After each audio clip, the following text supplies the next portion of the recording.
Welcome to another Dave Day with Standard Speaker Sports Editor Dave Seamon. Dave, pretty much every week we've been talking about how good the Hazleton Area Wrestling team is at the District 2 individual championships held at the Hazleton Area High School. They have more points than the other team, win a team championship there. Then they qualify 11 wrestlers for regionals. 7 of them, Dave, will be underclassmen. We talked about how young and talented the Cougars are on display again over the weekend. I read Eric Schultz's article about Johnny Cora moving up in weight classes and getting a victory there. Just your impressions as you read what went on at the Hazleton Area High School this week. Yeah, it's just a dominating performance. I mean, you're off for a few weeks between your last regular season matches, and you go into your postseason, and you're just hoping that you're maintaining that momentum. And Cougars went in there and enjoyed the home environment of their home gym, and they wrestled outstanding all weekend. It's like you said, a total of 11 going on to regionals. I don't know if that's a record for the Cougars, but I'm sure it's pretty darn close. District basketball now, actually the District's 2-4 sub-regional tournament, 6A.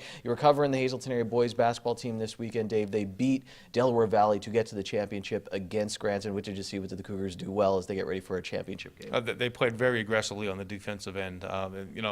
For most of the game, Delaware Valley had one stretch at the end of the first quarter where Blake Gerhardt, their best player, had a little run on his own.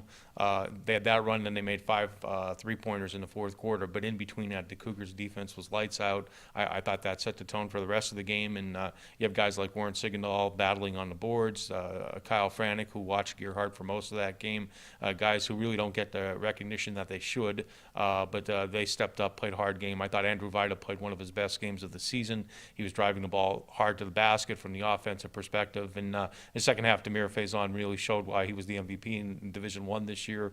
He stepped up his game, and Sparky Wolk, again, the guy stirs the drink, the point guard, and he's been doing it like nonstop, football, basketball. The girls, Dave, they beat Delaware Valley as well. Now they'll go against the Williamsport team they beat earlier in the season. Steve Sloan have the coverage on that one? Yeah, Steve will have the coverage of the girls game, and they have athletes. When you're talking about Marissa Travelpeace, Faith Grula inside, Virginia Yurchak, a two-sport athlete, has been really good for them. Brooke Boretsky, a sophomore, has stepped up, and they were sloppy at times on Saturday. That's for sure. But you have the best player in Division I, Willamette Valley Conference, Marissa Travelpeace, and they feed off her. And she does not just shoot the basketball; she plays defense. She anticipates very well, and she's a treat to watch. She's one of the best athletes in the area. And as a team, they're going to press and try to get teams out of their game by pressing, forcing turnovers. I believe Delaware Valley had 31 turnovers in the game too. So Lady Cougars made their turnovers, but not nearly as many as 31. So you force more turnovers than you're committing. Usually that's a good sign.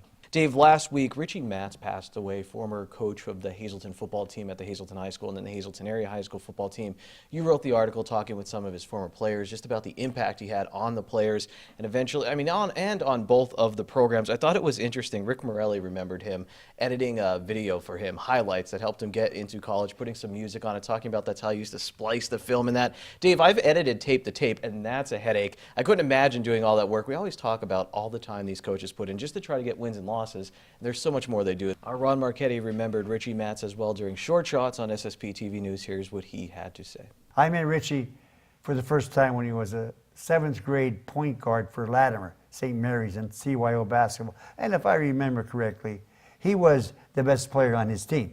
But b-ball was really not in his plans. Football was. Rich became a lineman for the Mountaineers of HHS while playing under Coach Adam Saminsky, who had his best years in 1967 and 1968, 15-6-1.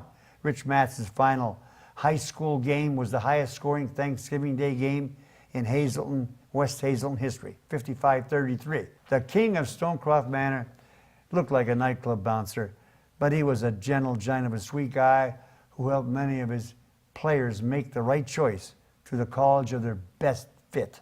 And Dave, you mentioned, and I thought you did it beautifully in your piece, about how, he didn't have a winning record, but just his impact with his players and on the program. I believe there was someone on his staff named Rocco Petronin who also came up with him, who would go on to lead Hazleton area football to their best seasons ever. So, that right there was an impact. And you interviewed Mr. Petronin for the article. Yeah, Rocky had a great remembrances of him too. And it's just not just about the wins and the losses. You got to overlook the wins and the losses, because if you're a coach, your impact on your student athletes, and not many many people, like I said, had as much impact as Richie Matz did. And, you know, you talk about Rocky and how Rocky was able to turn that on and pass that on to his players. Jimmy Drumheller, another guy who played for him and became an assistant coach and a head coach for a short time and a long-time assistant coach. And Jimmy grew up with in the same town in Latimer as Richie Matz, really good friends with Angelo Matz, Richie's brother, softball coach at Delaware Valley. It's a close-knit group, and they always put their players first and their kids first, and they're great representatives of the Hazleton area. Read Dave's entire article at standardspeaker.com and also hear all of Ron Marchetti's comments on SSP TV News this week. Thank you so much for always taking time for us. We'll see you next week.